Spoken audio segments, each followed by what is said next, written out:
Hi friends, welcome to my channel. ಮರೆಯದೆ subscribe, like, share and comment ಮಾಡಿ. ಈಗ ನಾನು ಮಹಾಶಿವರಾತ್ರಿ ಹಬ್ಬದಲ್ಲಿ ಶಿವನ ನೈವೇದ್ಯಕ್ಕೆ ಮಾಡುವಂತಹ ಸಜ್ಜಿಗೆಯನ್ನು ನಾನು ಮಾಡ್ತಾ ಇದ್ದೇನೆ. ಅದಕ್ಕೆ ಬೇಕಾಗಿರುವಂತಹ ಸಾಮಗ್ರಿಗಳನ್ನೆಲ್ಲ ನಾನು ಇಲ್ಲಿ ಇಟ್ಕೊಂಡಿದ್ದೇನೆ, ತೋರಿಸ್ತಾ ಇದ್ದೇನೆ. ನಾನು ಮೊದಲಿಗೆ ಒಂದು ಕಪ್ಪು ರವೆಯನ್ನು, ಮೀಡಿಯಮ್ ರವೆಯನ್ನು ನಾನು ತೊಗೊಂಡಿದ್ದೇನೆ. ಅದಕ್ಕೆ ಅರ್ಧ ಕಪ್ಪು ಸಕ್ಕರೆಯನ್ನು ನಾನು ತೊಗೊಂಡಿದ್ದೇನೆ.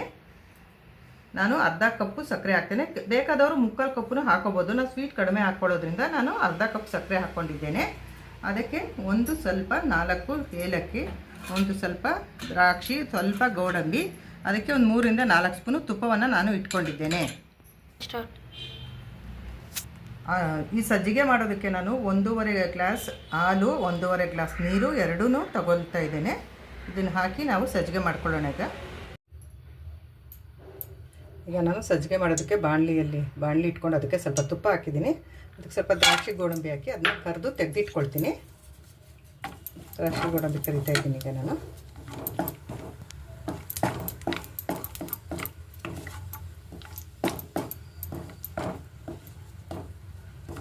ಸಣ್ಣೂರಿನಲ್ಲೇ ಇದನ್ನ ಮಾಡಿಕೊಂಡ್ರೆ ಚೆನ್ನಾಗಿರುತ್ತೆ.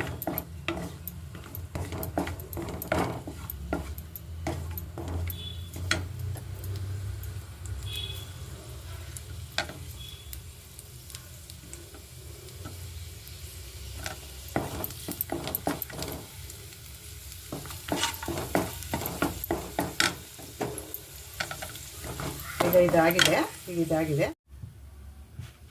ಈಗ ರವೆ ಇಟ್ಕೊಂಡಿದ್ನಲ್ಲ ಒಂದು ಬೌಲು, ಅದನ್ನು ಸ್ವಲ್ಪ ತುಪ್ಪ ಹಾಕ್ಕೊಂಡು ದ್ರಾಕ್ಷಿ ಗೋಡಂಬಿ ತೆಗೆದು ಅದೇ ಬಾಣಲಿಗೆ ಹಾಕ್ಕೊಂಡು ಸ್ವಲ್ಪ ತುಪ್ಪ 1-2 ಸ್ಪೂನ್ ಹಾಕ್ಕೊಂಡು ಉರಿತಾ ಇದ್ದೇನೆ.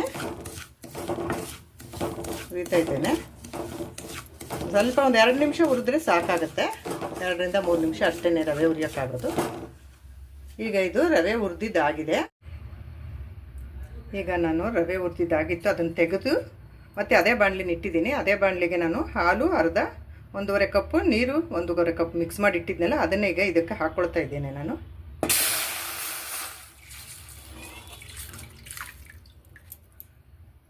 ಇದಕ್ಕಾದ ಮೇಲೆ ರವೆ ಹಾಕಬೇಕು. ರವೆ ಹಾಕಿ ಸಕ್ಕರೆ ಹಾಕೋಣ.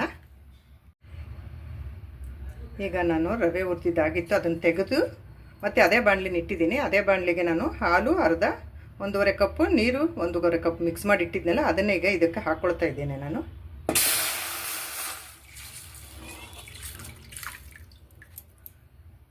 ಇದಕ್ಕಾದ ಮೇಲೆ ರವೆ ಹಾಕಬೇಕು. ರವೆ ಹಾಕಿ ಸಕ್ಕರೆ ಹಾಕೋಣ. ಈಗ ಹಾಲು ಸಜ್ಜಿಗೆ ಮಾಡೋದಕ್ಕೆ ಇಟ್ಟಿದ್ನಲ್ಲ, ಅದು ಹಾಲು ನೀರು ಮಿಕ್ಸ್ ಮಾಡಿ ಅದು ಕಾದಿದೆ. ಈಗ ಅದಕ್ಕೆ ನಾನು ಸಣ್ಣದಾಗಿ ರವೆಯನ್ನು ಬಿಟ್ಕೋತಾ ಇದ್ದೀನಿ. ಸಣ್ಣಗೆ ಬಿಟ್ಕೋಬೇಕು. ರವೆಯ 3ರಷ್ಟು ಹಾಕಿದ್ದೀನಿ ನಾನು. ಇದು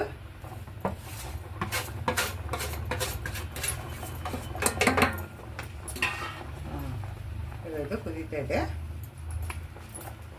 ಈಗ ಹಾಲು ಸಜ್ಜಿಗೆ ಮಾಡೋದಕ್ಕೆ ಇಟ್ಟಿದ್ನಲ್ಲ, ಅದು ಹಾಲು ನೀರು ಮಿಕ್ಸ್ ಮಾಡಿ ಅದು ಕಾದಿದೆ. ಈಗ ಅದಕ್ಕೆ ನಾನು ಸಣ್ಣದಾಗಿ ರವೆಯನ್ನು ಬಿಟ್ಕೋತಾ ಇದ್ದೀನಿ. ಸಣ್ಣಗೆ ಬಿಟ್ಕೋಬೇಕು. ರವೆಯ 3ರಷ್ಟು ಹಾಕಿದ್ದೀನಿ ನಾನು. ಇದು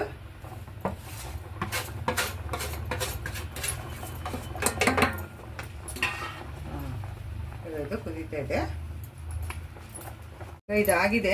ಈಗ ಇದು ಈ ಥರ ಗಟ್ಟಿ ಆದಮೇಲೆ ಒಂದು ಸ್ವಲ್ಪ ತೆಗೆದಿಟ್ಕೊಂಡಿದ್ದೆಲ್ಲ ಅರ್ಧ ಕಪ್ಪು ಸಕ್ಕರೆನ ಹಾಕ್ಕೊಳ್ತಾ ಇದ್ದೇನೆ. ಸಕ್ಕರೆ ಹಾಕಿದ್ದೇನೆ. ಈಗ ಇದನ್ನು ಮಿಕ್ಸ್ ಮಾಡಿ ಆಮೇಲೆ ದ್ರಾಕ್ಷಿ ಗೋಡಂಬಿ ತುಪ್ಪ ಇರೋದನ್ನೆಲ್ಲ ಹಾಕ್ಕೊಂಡ್ಬಿಟ್ಟೇನ. ಸಕ್ಕರೆ ಹಾಕಿದ್ದೀನಲ್ಲ ಅದನ್ನೆಲ್ಲ ನಾನು ಮಿಕ್ಸ್ ಮಾಡಿದ್ದೀನಿ.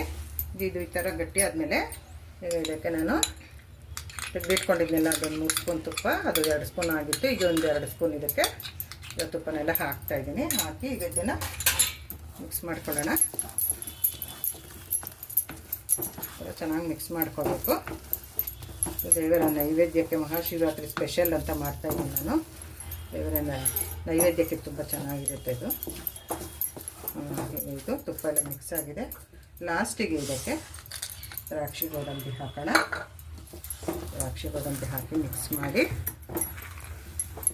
ನಂತರ ಇದಕ್ಕೆ ಏಲಕ್ಕಿನ ಪೌಡರ್ ಮಾಡಿ ಇಟ್ಕೊಂಡಿದ್ದೆ ಅದನ್ನು ಹಾಕ್ತಾಯಿದ್ದೇನೆ.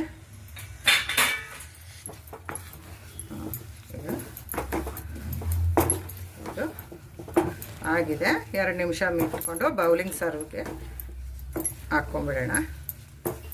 ಬೌಲ್ ಹಾಕ್ಕೊಂಬಿಡೋಣ. ಸಜ್ಜಿಗೆ ಮಾಡಿದ್ನಲ್ಲ ಅದನ್ನು ಪ್ಲೇಟ್ಗೆ ಹಾಕ್ಕೊಂಬಂದಿದ್ದೀನಿ. ನೀವು ಇದನ್ನು ಮಾಡಿ ತಿಂದು ರುಚಿ ಹೇಗಿದೆ ಎಂದು ಕಮೆಂಟ್ ಮಾಡಿ ತಿಳಿಸಿ. Thank you for watching.